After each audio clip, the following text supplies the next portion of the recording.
62편 시편 62편 1절부터 8절까지 찾으신 줄 알고 제가 봉독해 드리겠습니다. 나의 영혼이 잠잠히 하나님만 바라며 나의 구원이 그에게서 나오는도다. 오직 그만이 나의 반석이시요 나의 구원이시요 나의 요새이시니 내가 크게 흔들리지 아니하리로다. 넘어지는 담과 흔들리는 울타리같이 사람을 죽이려고 너희가 일제히 공격하기를 언제까지 하려느냐. 그들이 그를 그의 높은 자리에서 떨어뜨리기만 꾀하고 거짓을 즐겨 하니 입으로는 축복이요 속으로는 저주로다. 나의 영혼아 잠잠히 하나님만 바라라. 물은 나의 소망이 그로부터 나오는도다. 오직 그만이 나의 반석이시요 나의 구원이시요 나의 요새이시니 내가 흔들리지 아니하리로다. 나의 구원과 영광이 하나님께 있으며 내 힘의 반석과 피난처도 하나님께 있도다. 백성들아 시시로 그를 의지하고 그의 앞에 마음을 토하라. 하나님은 우리의 피난처시로다. 아멘. 이 찬양이 있죠. 오늘 시편 62편을 노래한 찬양이 있습니다. 우리 함께 불러보시겠까요? 128번 찬양인데요. 나의 영혼이 잠잠히. 우리 함께 부르겠습니다.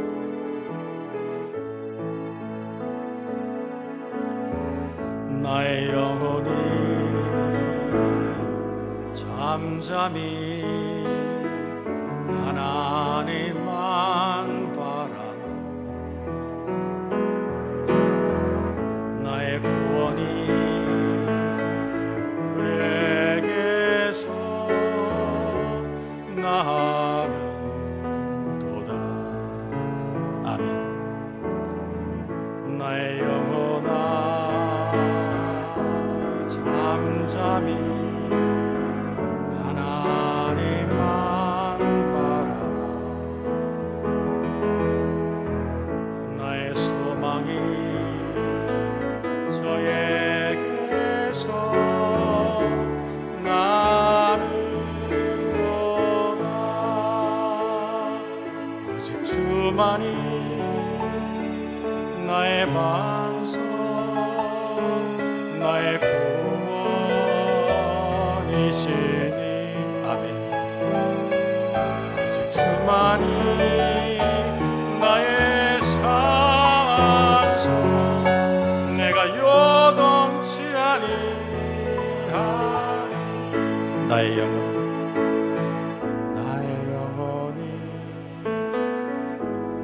간절히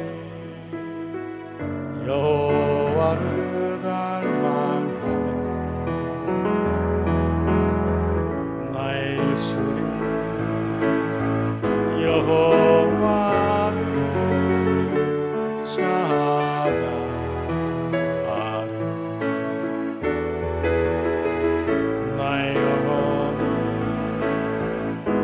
즐거이 여호와를 따르리니. 아멘. 나의 평생에 여호와를 송축하리. 오직 주만이 나의 반석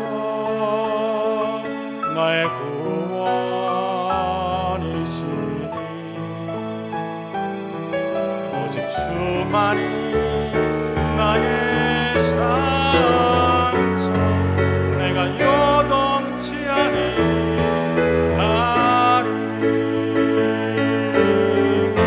나의 구원 나의 영혼 하나님께 있으니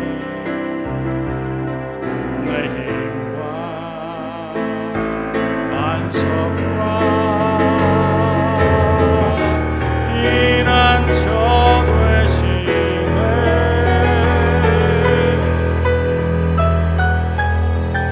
오직 주만이 나의 반석 나의 구원이시니. 아멘. 오직 주만이 나의 산성 내가 요동치 아니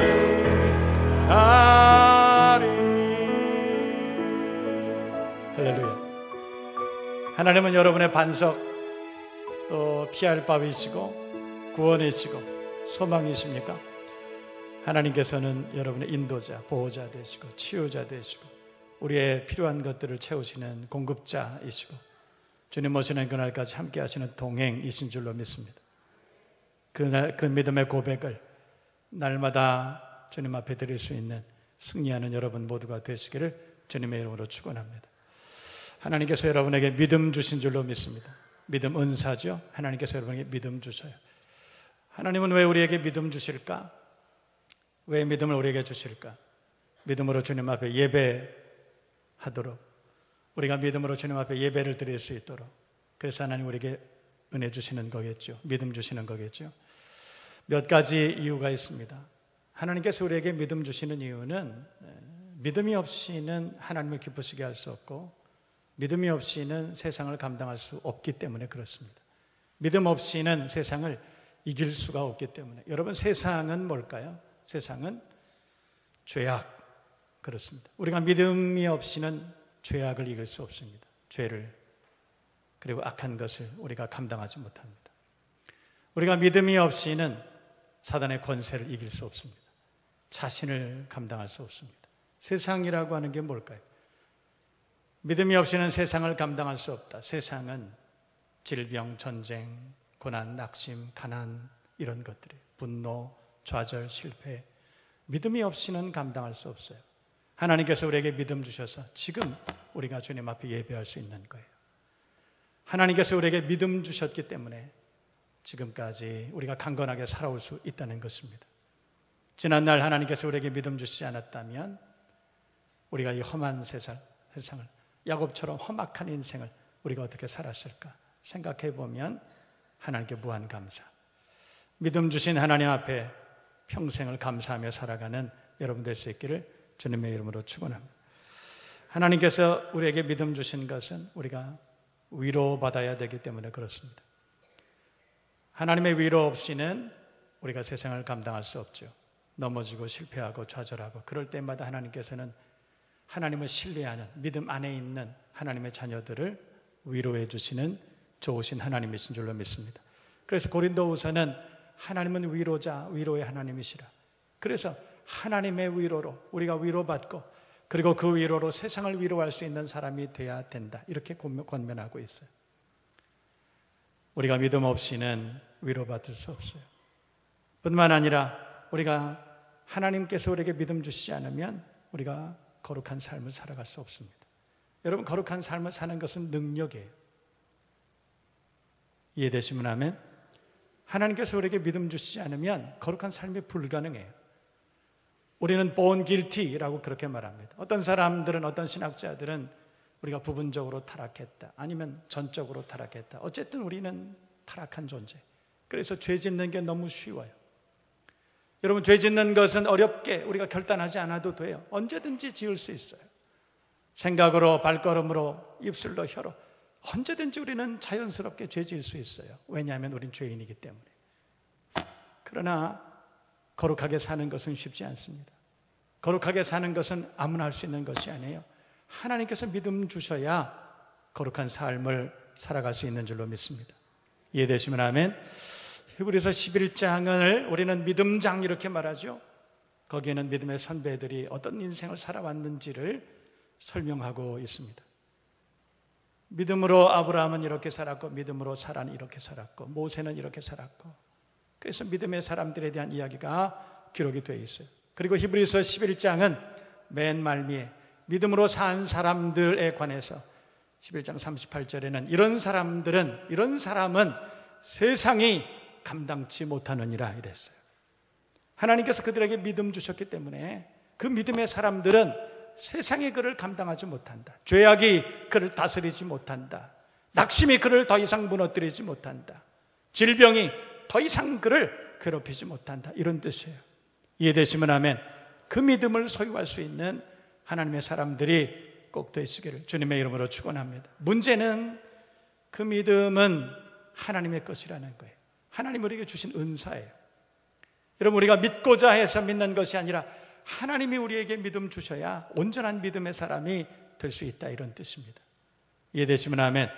여러분 고린도 전서 12장을 보면 하나님께서 우리에게 주신 선물 은사에 대해서 말씀을 하고 있습니다.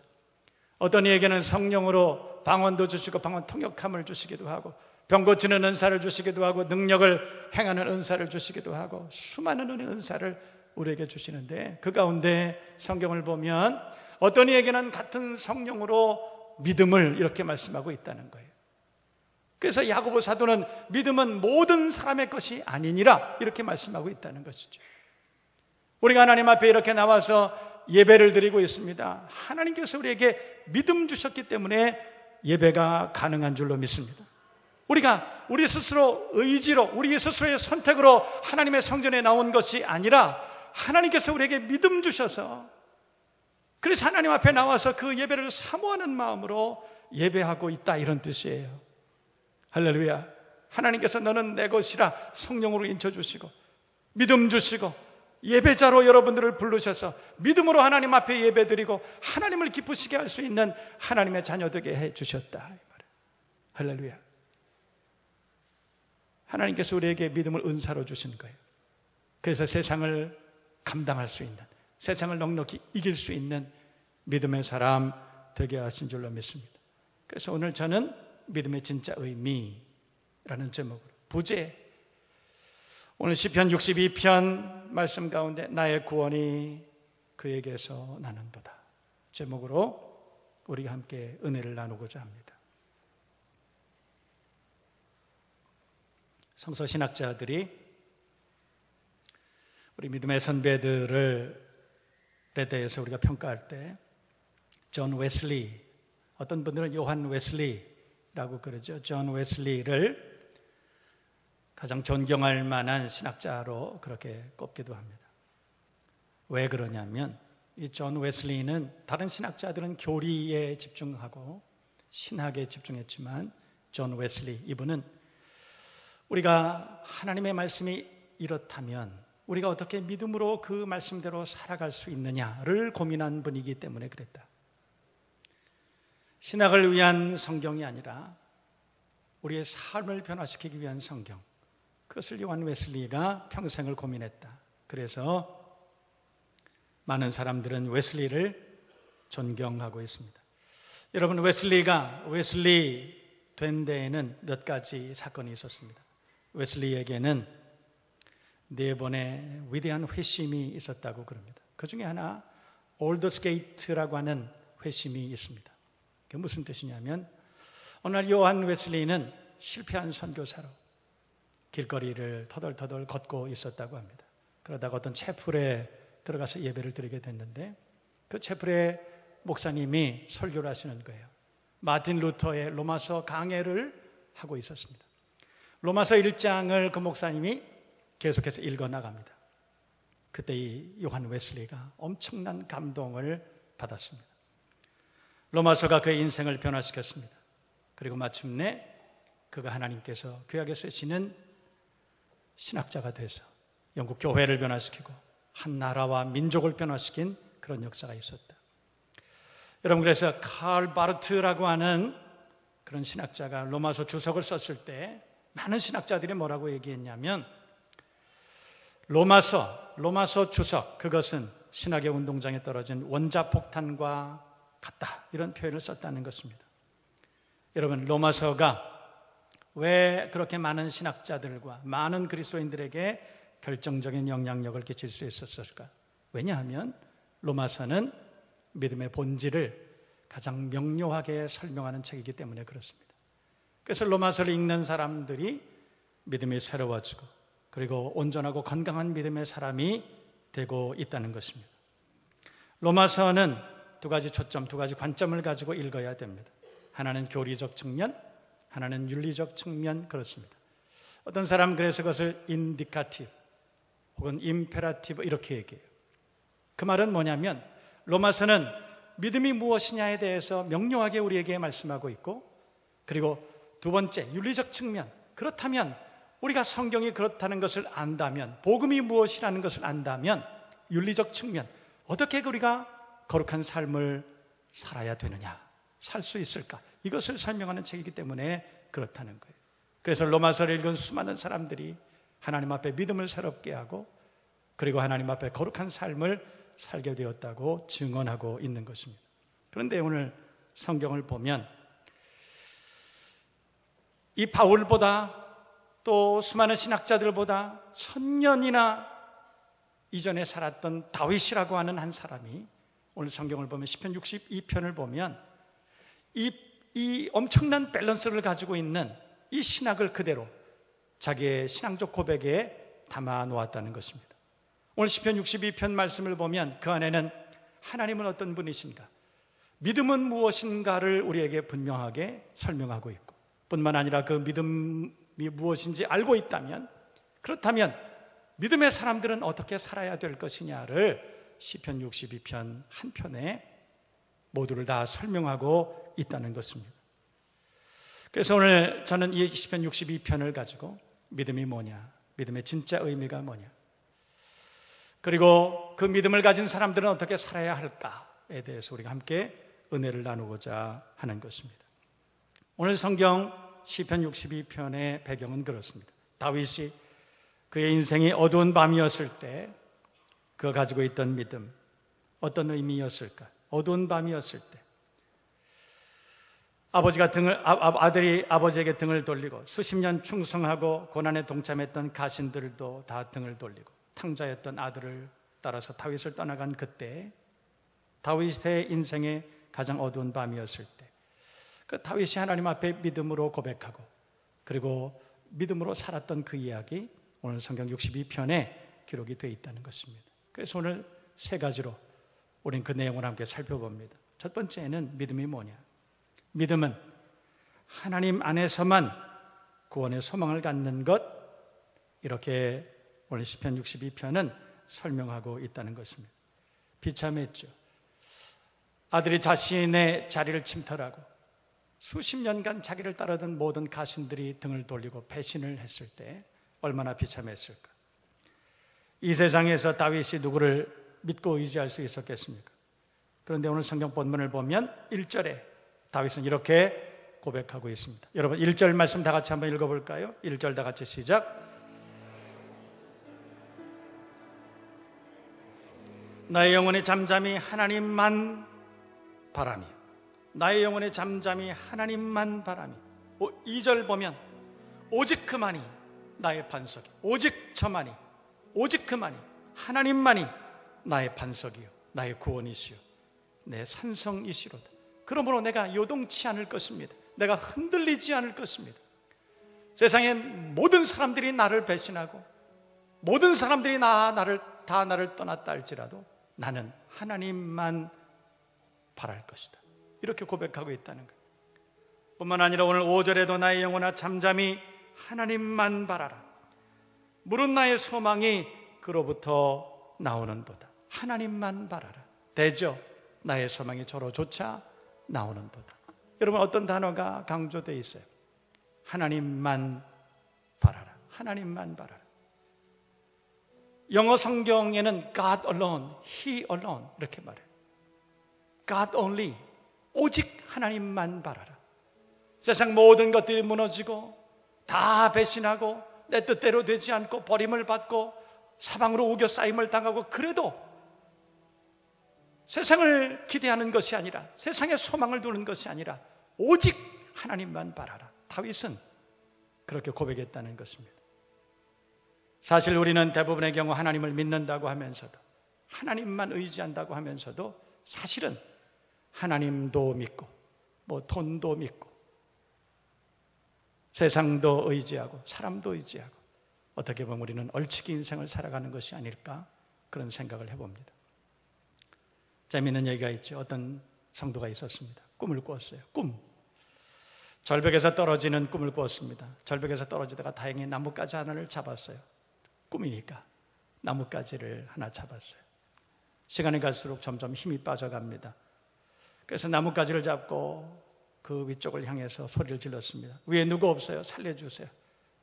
누구 안 계십니까? 소리 지르는데 저 위에서 작은 소리가 들렸습니다. 나 여기 있다. 나 여기 있다. 누구세요? 나는 내가 믿고 있는 하나님. 살려주세요. 그래, 그러면 염려하지 말고 잡은 나뭇가지, 잡고 있는 그 나뭇가지 그 손을 놔. 내가 구원해 줄게. 손 놔. 그랬어요. 그랬더니 그 말을 듣고 잠시 침묵이 흘렀습니다. 그리고 그 사람이 다시 외칩니다. 위에 누구 다른 분 안 계십니까? 우리는 믿음으로 산다고 하면서도, 하나님만 바라고 산다고 하면서도 사실 그렇지 않을 때가 많이 있습니다. 여러분, 진짜 믿음은 무엇일까? 오늘 우리는 믿음의 진짜 의미, 진짜 믿음이 뭘까? 우리가 함께 살펴봅니다. 하나님만 바라라. 하나님만 의지하는 것, 이것이 진짜 믿음이라고 그렇게 말하고 있습니다. 우리가 이 땅에 살면서도 우리는 계속적인 인생의 폭풍우를 경험할 수 있습니다. 멈추지 않는 재난을 만날 수도 있습니다. 그러나 예수께서 폭풍 가운데 우리를 구원하시는 구원자이심, 예수께서 우리의 인도자 되심, 우리의 치유자 회복, 우리의 구원자 되심, 그것을 믿을 수만 있다면 어떤 폭풍우라 할지라도 우리는 능히 이겨낼 수 있을 줄로 믿습니다. 오늘 그래서 성경은 1절과 5절에 이렇게 고백합니다. 1절 다 같이 다시 한번 읽어볼까요? 1절 다 같이 읽습니다. 시작. 나의 영혼이 잠잠히 하나님만 바라며 나의 구원이 그에게서 나오는. 5절 다 같이 나의 영혼아 잠잠히 하나님만 바라라. 물은 나의 소망이 그로부터 나오는도다. 잠잠히 흔들림 없이 고요한 침묵 가운데 여동치 않고 잠잠히, 이런 뜻이에요. 세상에 어떤 폭풍우가 우리를 덮쳐온다 할지라도, 어떤 낙심, 어떤 침체, 어떤 고난이 우리에게 찾아온다 할지라도 하나님만 바라라. 오직 하나님을 바라보고 잠잠히 요동치 않고 하나님의 구원하심을 기다릴 수 있는 믿음의 사람 되시기를 주님의 이름으로 축원합니다. 오늘 성경 3절 말씀을 보면 3절에는 넘어지는 담과 흔들리는 울타리라고 하는 말이 기록이 되어 있습니다. 여러분, 나를 보호하고 있다고 생각했던 담, 나를 지켜주고 있다고 생각했던 울타리 있을 수 있습니다. 그러나 흔들립니다. 넘어지려고 합니다.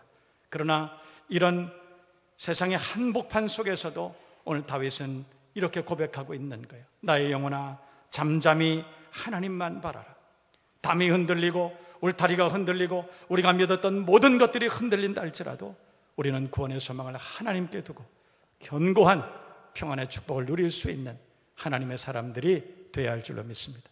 두 번째로 우리 믿음의 의미 함께 살펴봐요. 믿음이란 하나님 안에서 삶의 자유를 누리는 것, 그것을 의미한다는 것입니다. 여러분, 진짜 사랑하는 사람들 사이에는 비밀이 없어요. 모든 사실을 다 고백해요. 신뢰하기 때문에, 그를 믿기 때문에 그렇습니다.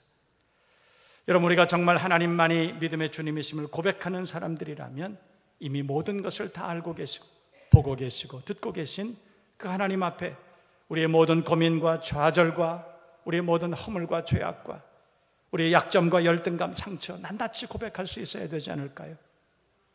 우리가 우리 하나님 앞에 우리 모든 인생의 짐들을 내려놓을 수만 있다면 우리가 하나님 안에서 우리는 자유함을 누리게 될 줄로 믿습니다. 우리의 모든 일과 우리의 모든 염려와 짐을, 우리의 행사를, 우리의 모든 것들을 날마다 우리의 짐을 져주시는 우리 하나님 앞에 다 내려놓을 수 있는, 고백할 수 있는 믿음의 사람들이 되어야 할 줄로 믿습니다. 그러면 하나님 안에서 우리는 삶의 자유를 누리게 될 줄로 믿습니다. 오늘 그래서 8절 말씀을 보면 다윗이 이렇게 권면하고 있습니다. 백성들아 시시로 그를 의지하고 그의 앞에 마음을 투하라. 하나님은 우리의 피난처시로다. 백성들아 시시로 저를 의지하고 그 앞에 마음을 투하라. 그분은, 하나님은 우리의 피난처이시로다.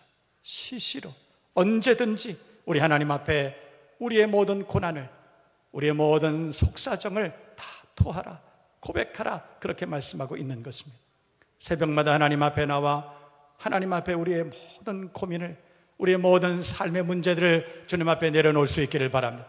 금요일마다 주님 앞에 나와 밤을 새도록 하나님 앞에 뜨거운 마음으로 거룩한 손 들고 기도할 수 있는 여러분 모두가 될 수 있기를 주님의 이름으로 축원합니다. 우리 속에 숨어있는 은밀한 죄, 열등감, 좌절, 눈물, 갈등 다 내어놓을 때, 다 주님 앞에 내려놓을 때 하나님은 우리에게 예배하신 은혜 은사로 채우시고 우리를 평안케 하시고 모든 문제들 가운데 우리를 구원해 주실 줄로 믿습니다. 믿으시면 아멘 하시기를 바랍니다.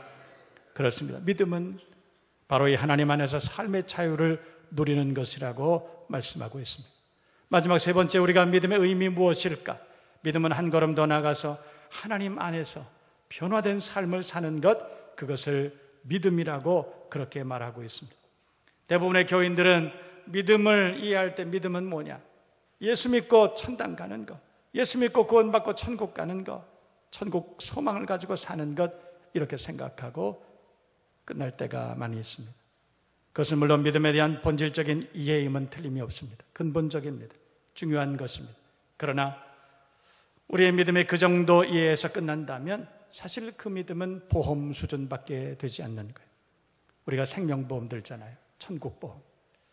내가 예수 믿어두면 이 다음에 천국 있으면 천국 가겠지. 내가 예수 믿어두면 그것을 향한 투자. 어떤 사람들은 믿음을 그 정도로 이해하고 있다는 것입니다. 그러나 그렇지 않습니다. 진짜 믿음을 가진 사람, 진짜 믿음을 이해한 사람, 그런 분들은 천국 소망뿐만 아니라 이 땅에 살아가며 거룩한 삶을 산다는 것입니다. 하나님께서 우리에게 주신 그 믿음의 삶의 의무를 온전히 이행하며 산다는 것입니다. 여러분, 이 말씀을 기억하고 날마다 주님 앞에 거룩한 삶을 살아갈 수 있는 믿음 안에 자유로운 거룩한 삶을 사는 여러분 되기를 주님의 이름으로 축원합니다. 오늘 시편 기자는 자기가 하나님과 만나고 자기 인생이 뒤바뀐 변화된 삶을 이렇게 고백합니다. 오늘 10절 말씀 보세요. 10절 말씀을 보면 포악을 의지하지 말며 탈취한 것으로 허망하여지지 말며 재물이 늘어도 거기에 마음을 두지 말지어다.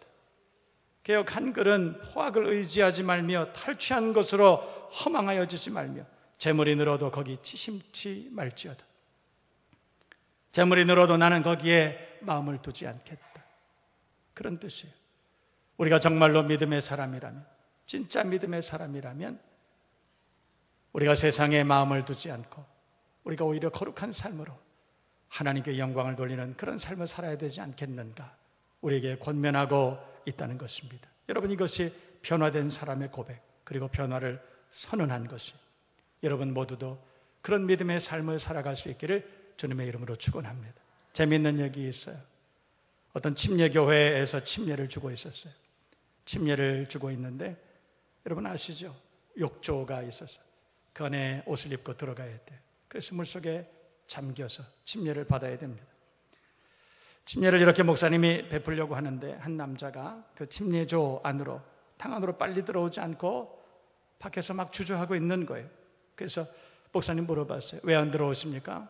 그랬더니 목사님 죄송합니다. 제 주머니에 지갑이 있어서요.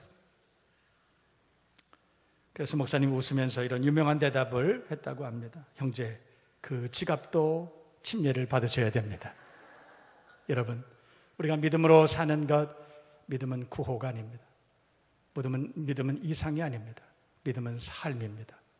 우리가 믿음을 이해하고 있다면 거룩한 삶으로 하나님께 영광을 돌리고, 그리고 마지막 때 영원한 천국에 함께 유업으로 받고, 그리고 주님과 동행하는 저와 여러분 모두가 되어야 할 줄로 믿습니다.